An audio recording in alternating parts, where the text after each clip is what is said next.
Hi, welcome. This is Metapol with me, Cactus. By the time this show gets released, it will be one day before the American election. I know that there's a significant portion of my audience that might be voting in this, although, hopefully, definitely not enough to matter. Nonetheless, I want to offer them, and the rest of my audience, a wonderful distraction by looking at some of the chaos that's going on in France. This is actually an incredibly interesting story, and while it is covered fairly thoroughly in Canada, I would say that there's a distinct lack of coverage of anything interesting internationally in all of US media. It just seems like that increasingly, the American media is more and more in a bubble in and of itself, which is incredibly problematic for the implications this may have for the leadership of those journalistic institutions, and quite frankly, for their own reliability. The involvement with the rest of the world makes it so that they have to stay at least somewhat attached to reality. And as we have talked about conspiracy theories beginning to run through several institutions themselves, this is particularly concerning in the United States. Nonetheless, let's go back and cover our main story. This week in France, there were attacks over the Charlie Hebdo cartoons and the ensuing reaction from President Emmanuel Macron. These cartoons showed images of the Prophet Muhammad, a sacred figure in Islam, which portrayals of is seen as sacrilegious. In a knife attack, the throats of 2 people were slit and 1 died from stab wounds. Earlier, there was also a beheading attack. However, I'm going to offer a disclaimer, and this is exactly the type of disclaimer I'd like to see on every single news outlet. In the most recent numbers that I could find, there were 249 deaths due to all sources of terrorism in France, not just Islamic, in 2015. This was according to the CBC. France has a population of slightly over 66 million, which means that these deaths account for 1% of 1% of 4% of the population. A little bit more than 1/millionth of all people in France. To provide further context, there were 581,000 deaths in all of France, which means that this is around 1/2500th of the number of deaths. There are almost 3,500 car crashes, and more than 36,000 deaths due to coronavirus. All of this means that the story is not representative of a broad impact to the average person. Now, let's get to how the story actually significantly escalated into an international incident. Earlier, Macron had already made statements on the state of the French society and many of the principles that his government and France as a whole holds. I'll try to do a line-by-line translation just to make sure that you have the most accurate view of his statements. Le problème n'est pas la laicite. The problem is not secularism. Le problème, c'est le séparatisme islamiste. The problem is Islamic separatism. Ce projet conscient, théorisé, politico-religieux, qui se concrétise par des écarts répétés avec les valeurs de la République, this conscious, theoretical, political, religious project that manifests itself in repeated differences with the values of the Republic, qui se traduit souvent par la constitution d'une contre-société et dont les manifestations sont la déscolarisation des enfants, le développement des pratiques sportives, culturelles communautarisées, qui sont le prétexte à l'enseignement de principes qui ne sont pas conformes aux lois de la République. That translates often into a counter-society, protests that remove students from schools, from sports practices, from cultural communities, that are the pretext for the teaching of principles that are not conforming to the laws of the Republic. C'est l'endoctrinement et par celui-ci la négation de nos principes, l'égalité entre les femmes et les hommes, la dignité humaine. This is indoctrination, and by it, the negation of our principles, equality between women and men, human dignity. Le problème, c'est cette idéologie qui affirme que ses lois propres sont supérieures à celles de la République. The problem is that this ideology affirms that their own laws are superior to those of the Republic. As you probably have recognized by now, this is a very politically potent statement. That is why I wanted to go line by line and make sure it is absolutely clear. There are also further details that I'm going to explain later about the cultural differences at play that are so important in order to understand the context of Macron's statements. However, before we go into that, let's complete the story. As you probably expect, there is significant backlash from Muslim leaders, the most outspoken of which is Turkey's Recep Tayyip Erdogan. The leaders of Saudi Arabia, Tunisia, Malaysia, and Iran have also denounced his comments. There have also been calls in a broader range of Muslim countries to boycott French products over Macron's comments, not only in the countries mentioned above, but also Pakistan, Bangladesh, Morocco, and other countries with a Muslim majority. By now, it's clear that the story has grown much larger than just these attacks, and instead is something with implications to broader geopolitics, France as a country, and of societal differences as a whole. The important context that is critical to understanding this situation is the distinction in religious belief between the history and culture of France and that of a country such as the United States, which would have a much different view of religion. Laicite, or the French version of secularism, is focused on functioning in society without religious influence. They see a distinct separation between practices of religion and practices of society or practices of the state, which is very different from the US. The US is generally more favorable to the view of people, quote-unquote, living the religion, using these beliefs to guide all of their everyday actions, which is not just limited to Muslims, but also other religions including Judaism, Christianity, and many other faiths. This includes influencing social decisions, such as participation in types of schools, social groups, business choices, and choices of association. In the United States, being able to justify said choices based on your religion is seen as a fundamental right. However, France is different. It prioritizes national cohesion and a set of universal principles that are supposed to be secular in nature that have to be followed whenever engaging in French society. Essentially, it has a much different view of separation that's not limited to the state declaring an official religion, which is something that's not done in either country, and goes further into having a set of behaviors that is what should be standard when you're out interacting with the public. Hopefully I've done a good job of explaining these differences, and there's only a limited amount of time in this program, so there's no possible way for me to do a broad, overarching cultural and historical analysis of this principle. However, if there are questions or inaccuracies, then please reach out and contact me. However, this is still a fundamental idea to keep in mind when distinguishing the actions and statements of Macron from what you would expect from, say, an American president.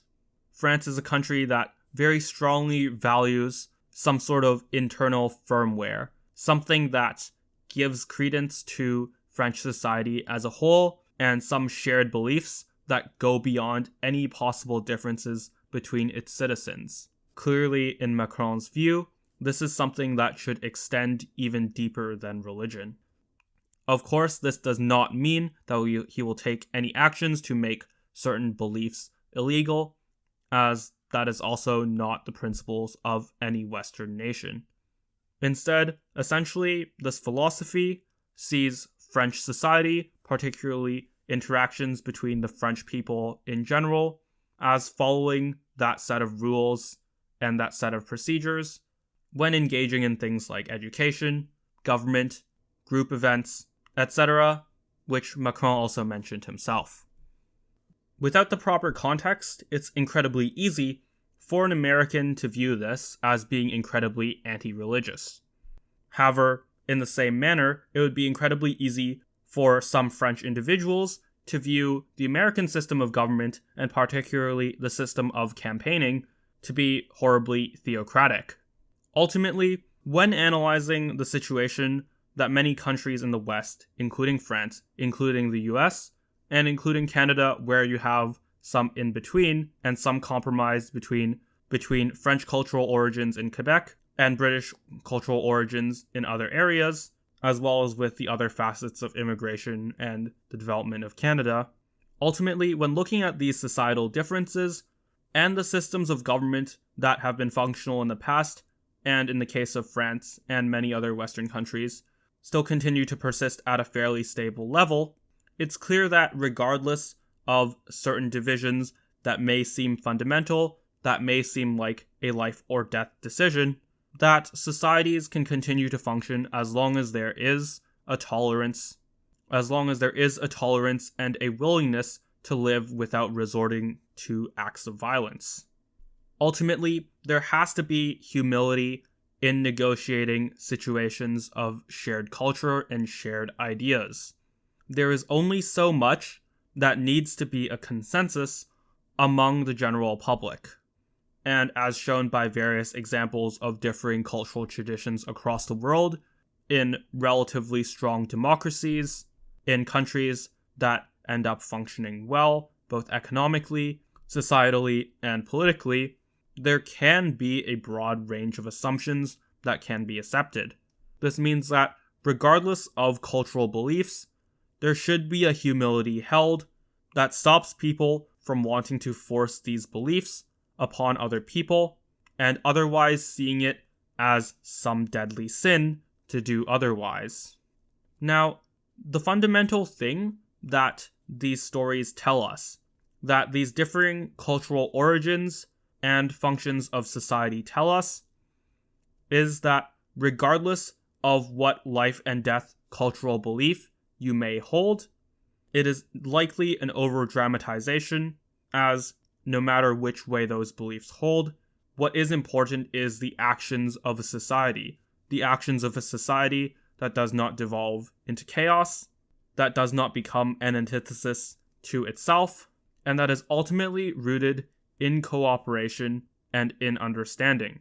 As long as those actions fulfill a role that creates a positive outcome in general, there does not need to be the level of moral panic in countries such as the United States because of various cultural historical things that have been over-dramatized, that have been exploited by political actors in order to distract from government actions, to distract from things like coronavirus response, and in the past, things like economics, things like healthcare, other policies and services that will actually affect people, as opposed to these cultural beliefs that ultimately are arbitrary and take a back seat to what actually changes the lives that people experience.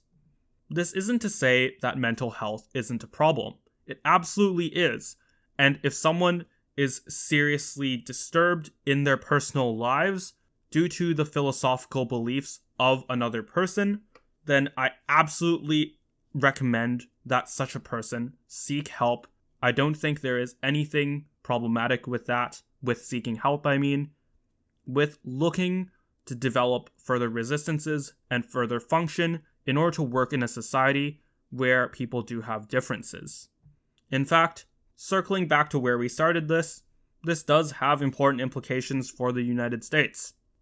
It does have important implications for the function of their society, as there seem to be now a US-France situation, a fundamental emotional, psychological, and cultural difference between people in the very same country that some claim may even result in political violence.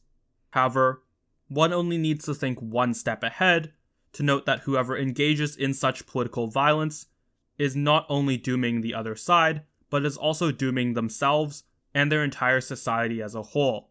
We understand from the past actions, and even in contemporary actions in destabilized regions around the world, that when you take such a bargain, when one lets these philosophies that ultimately do not impact the ability of people to function become something bigger than they actually are, become a distraction to the actual problems that people face, and become the impetus for violence and other attacks on people, then both parties end up in a situation that is much worse than if either had just kept their principles to themselves instead of engaging in such behavior. Regardless of those principles that differ, almost everyone in the United States wants safety for themselves, for their families, and even just for strangers. This is a good thing and a thing that is shared by almost everyone across the world. Ultimately, the thing to remember is that those fundamental needs, those basic assumptions that everyone has that are shared, are not a guarantee. One only needs to look to South America, to the Middle East, to conflict zones in Africa, where there are very real circumstances of scarcity, of dictatorship, of political violence, of war, that, while are avoidable, particularly in the United States, are not impossible, even in those developed nations. So, if you're American and you're going out to vote, keep that in mind. If you know someone who faces such problems with letting things that are not actually going to affect them leave a psychological scar, please encourage them to seek help. And please, to all of you, just as a nation, there are many things that you can move past, and moving past them can result in solving many real problems that are agreed upon by a vast majority of people, and that can make tangible differences right away, no matter what priorities you hold.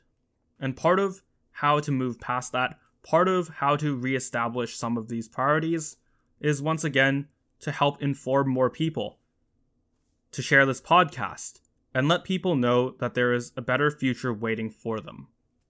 Help people gain a better understanding of the systems of government that ultimately influence them, by the processes that result in societies that we see today, and in what actions can be taken. There is a wide space of probability of what can be done. That's the first step, and it's incredibly easy for all of you. If I can just help one person overcome these fundamental struggles in the United States, it'll honestly be worth it. And if you can do that as well, by sharing it to someone in need, or by just putting it out there for such a person to find themselves, then I thank you. Thank you for sharing, thank you for helping out, thank you for everything that you do in your daily lives, and thank you for listening.